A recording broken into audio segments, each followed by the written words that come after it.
There is one habit, practiced by Marcus Aurelius on the battlefield, by Epictetus in chains, and by Seneca in the corridors of power, that changed everything for them.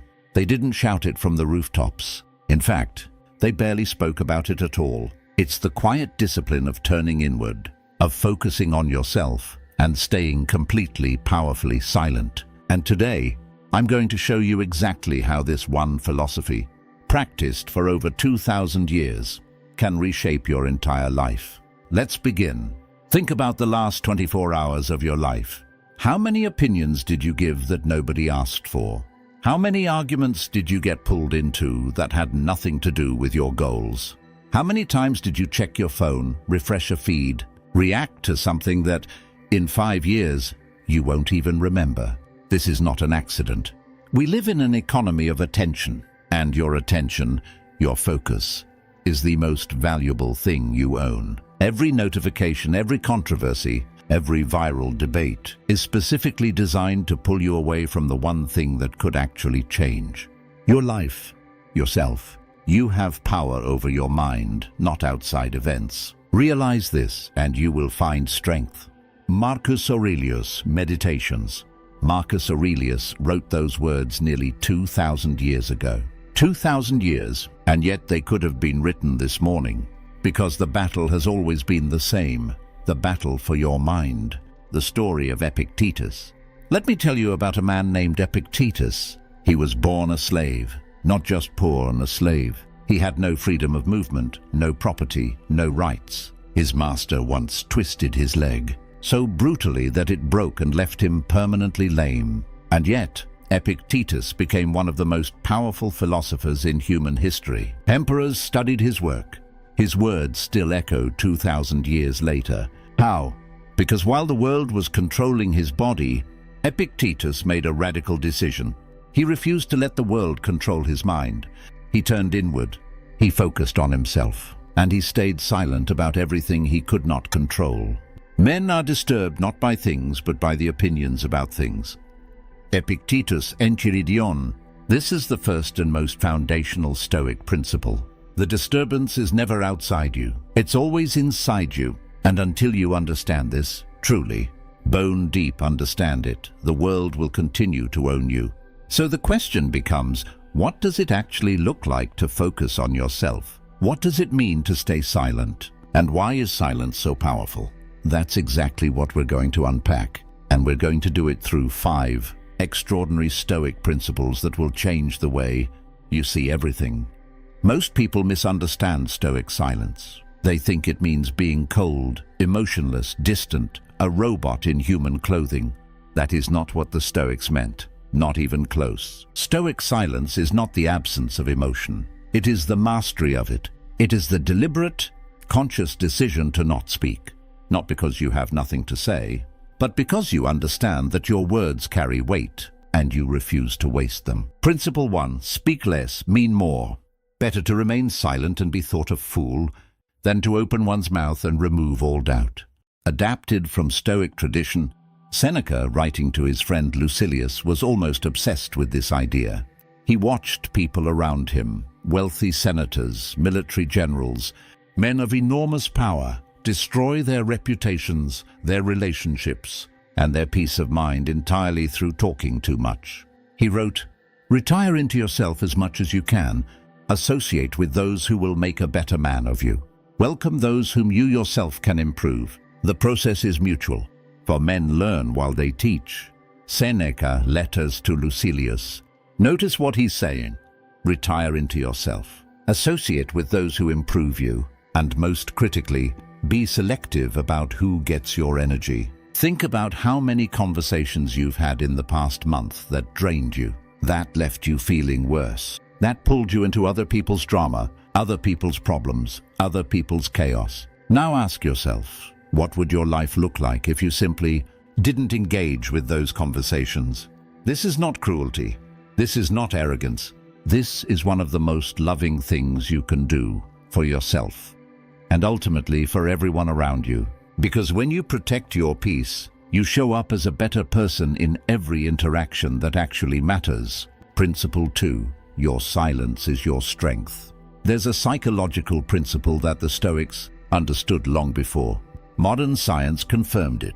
Reactive people are predictable, and predictable people are controllable. When you react immediately, when you argue back, defend yourself, explain yourself to everyone who questions you, you hand over your power. You become like a puppet, and the person pulling your strings doesn't even have to try hard. Marcus Aurelius knew this. He was emperor of Rome. People tried to provoke him constantly, rivals, enemies, senators with hidden agendas, and his secret weapon was devastating in its simplicity. He just didn't react. The best revenge is to be unlike him who performed the injustice. Marcus Aurelius, Meditations. He didn't need to argue back. He didn't need to defend himself. He simply continued being who he was, disciplined, principled, focused, and let his life speak for itself. This is what Stoic silence looks like in action. Not weakness, absolute, unshakable strength. I want to ask you something, and I genuinely want you to think about this. In the comments below, tell me, what's one situation in your life right now where staying silent might actually be the most powerful response? Let me know. I read every single comment. We live in an era of comparison. Instagram, LinkedIn, Twitter, YouTube. Everywhere you look, someone else's highlight reel is playing on a loop. And the unspoken message is always the same. You're not enough. You're behind. You should be further along. The Stoics would have recognized this immediately, and they would have called it exactly what it is, a theft. Not of your money, not of your time. A theft of your attention, and therefore a theft of your life. It is not that I am brave, but that I know what is not worth fearing. Marcus Aurelius. Principle 3. The dichotomy of control, your superpower. Epictetus built his entire philosophy on one foundational idea. He called it the dichotomy of control, and once you truly understand it, I mean really internalize it, it will feel like someone has handed you the keys to your own mind. Here it is. Some things are within our control, and some things are not. Simple, almost stupidly simple, but follow it all the way down and watch what happens. What is within your control? Your thoughts, your choices, your effort, your attitude, your response to what happens to you. What is not within your control? Other people's opinions, the weather, the economy, what your boss thinks of you. Whether your last post went viral, whether someone likes you back. Make the best use of what is in your power and take the rest as it happens. Epictetus Enchiridion. Now here's where this gets profound. Most people spend 80% of their mental energy on things they cannot control, and then they wonder why they feel exhausted, anxious, powerless, stuck. Focusing on yourself, truly, deeply focusing on yourself in the Stoic sense, means redirecting that 80% back to you, back to your craft, back to your growth, back to the things that actually move the needle of your life. The story of Seneca's retirement. Late in his life, after decades in the dangerous political world of Emperor Nero's Rome, Seneca did something extraordinary. He stepped back. He gave up his enormous wealth, his political influence, his social standing, and he focused entirely on himself, not selfishly, not in isolation, but with radical intentionality. He spent his final years writing, thinking, corresponding with friends, working on his own character. He wrote about this decision with remarkable clarity. Withdraw into yourself to the extent you can.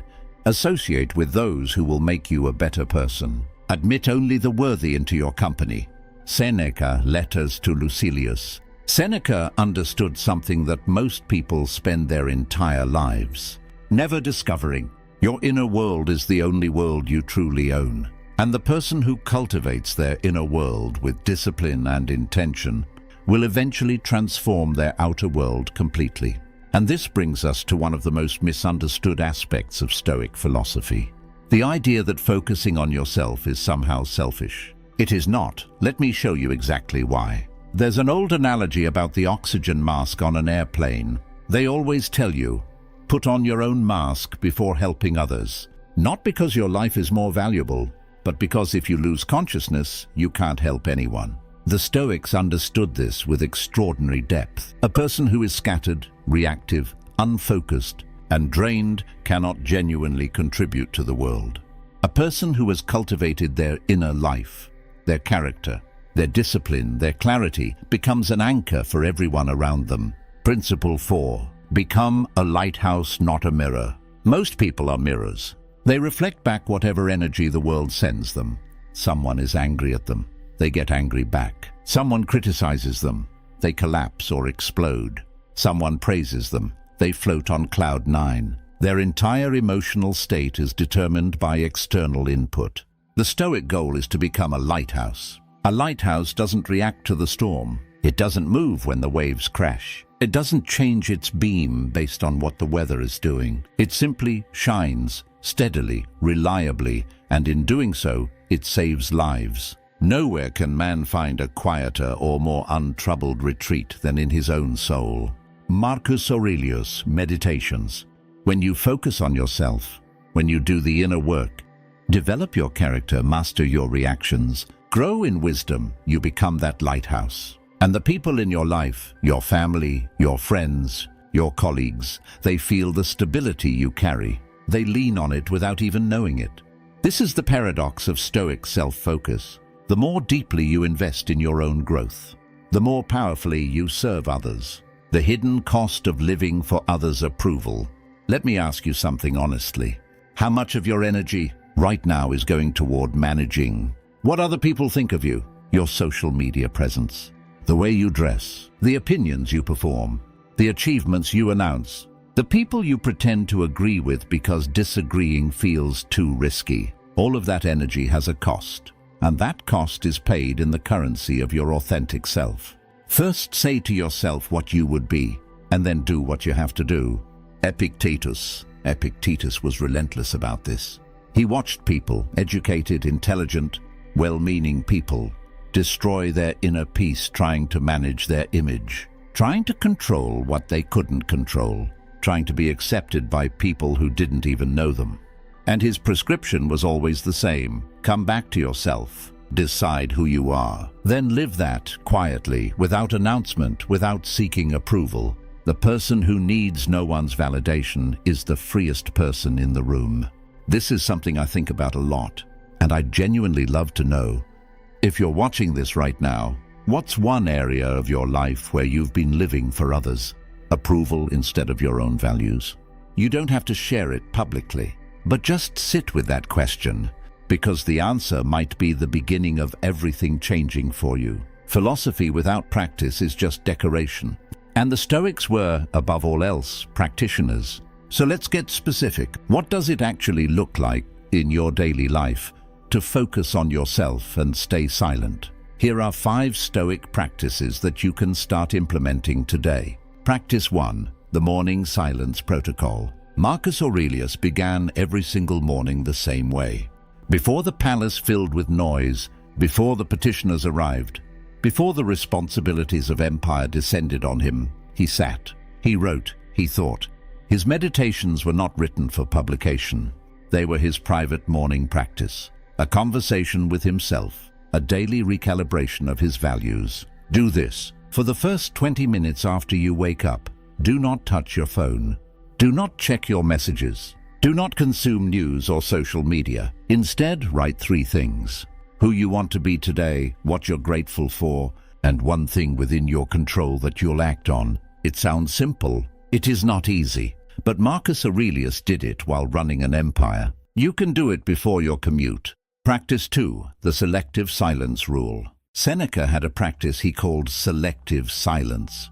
Before speaking in any situation, he would ask himself 3 questions. Is what I'm about to say true? Is it necessary? Is it kind? If the answer to all 3 wasn't yes, he stayed silent. Try this for 1 day, just 1. Before you respond in any conversation, text, email, in person, pause and ask those 3 questions. Notice how many of your usual responses don't pass the test, and notice what happens to your relationships and your peace of mind when you hold back what doesn't. Practice 3. The Voluntary Discomfort Practice. This one surprises people. The Stoics regularly practiced voluntary discomfort, choosing to go without something comfortable, sleeping on a hard floor, eating a simple meal, going without their phone. Why? Because comfort is a chain. When you are attached to comfort, anything that threatens it owns you. When you have voluntarily experienced discomfort and survived, you know, at a cellular level, that you can handle it. Endure and keep yourself for days of happiness. A Seneca. Once a week, practice one deliberate discomfort. Fast for a day. Take a cold shower. Turn off all screens for 24 hours. These aren't punishments. They're training sessions for your freedom. Practice 4. The evening audit. Every evening, Epictetus recommended reviewing the day, not to judge yourself, but to understand yourself. 3 questions. Where did I lose control of my responses today? Where did I speak when I should have stayed silent? Where did I look outward for what I should have found within? This isn't self-criticism, it's self-knowledge. And self-knowledge is the beginning of self-mastery. Practice 5. The sacred space of inner retreat. You have power over your mind, not outside events. Realize this, and you will find strength. Marcus Aurelius. Marcus Aurelius wrote about the concept of inner retreat. The idea that no matter where you are, no matter how chaotic the external world becomes, you can always retreat inward, into the quiet space of your own values and clarity. Whenever the world feels overwhelming, before you react, before you speak, before you engage, take 3 slow breaths and come back to yourself. That 3-second pause is not weakness. It is the foundation of every good decision you will ever make. I want to be honest with you about something. When you start focusing on yourself and staying silent, it's not going to feel powerful at first. It's going to feel uncomfortable because the people in your life are used to a version of you that reacts, that explains, that defends, that performs. When you stop doing those things, some people are going to be confused. Some are going to be threatened. Some are going to try even harder to provoke a reaction. Let them, because here's what's going to happen on the inside if you stay committed. Your anxiety will begin to decrease, not because your problems go away, but because you stop fighting battles that were never yours to fight. Your focus will sharpen dramatically when you stop giving your attention to everything that asks for it and start directing it toward what actually matters. The quality of your work, your relationships, your growth, everything accelerates. Your relationships will deepen. Counterintuitively, when you become more selective about who gets your energy, the connections you do invest in become extraordinary because you're showing up as the real you, not the performed, approval-seeking version. And perhaps most importantly, you will begin to trust yourself again. The constant noise of other people's opinions will fade, and in that silence you will hear your own voice clearly. Perhaps for the first time in years, the happiness of your life depends upon the quality of your thoughts. Marcus Aurelius, Meditations. 2,000 years ago, a slave with broken legs changed the world through the power of his mind. An emperor of Rome wrestled with his own character. Every single morning in private, journals that were never meant to be read. A wealthy advisor walked away from power and status to focus entirely on becoming who he was meant to be. They didn't have social media. They didn't have algorithms or notifications or endless content competing for their attention. And yet the battle they fought, the battle for their own minds, their own focus, their own inner peace, is identical to the battle you are fighting right now. And the solution they found is identical too. Focus on yourself, not obsessively, not selfishly, but deliberately, consistently, with the quiet confidence of someone who has decided that their inner world is worth protecting. Stay silent, not forever, not completely, but strategically. Save your words for what matters. Save your energy for what builds. Save your attention for what transforms. Because here's the final truth the Stoics want you to understand. You have been assigned this mountain to show others it can be moved. The Stoic wisdom. Your life is not just about you, but it starts with you. And if you are scattered, reactive, and living at the mercy of every opinion and event around you, you cannot be what you are meant to be. So begin today, quietly, powerfully.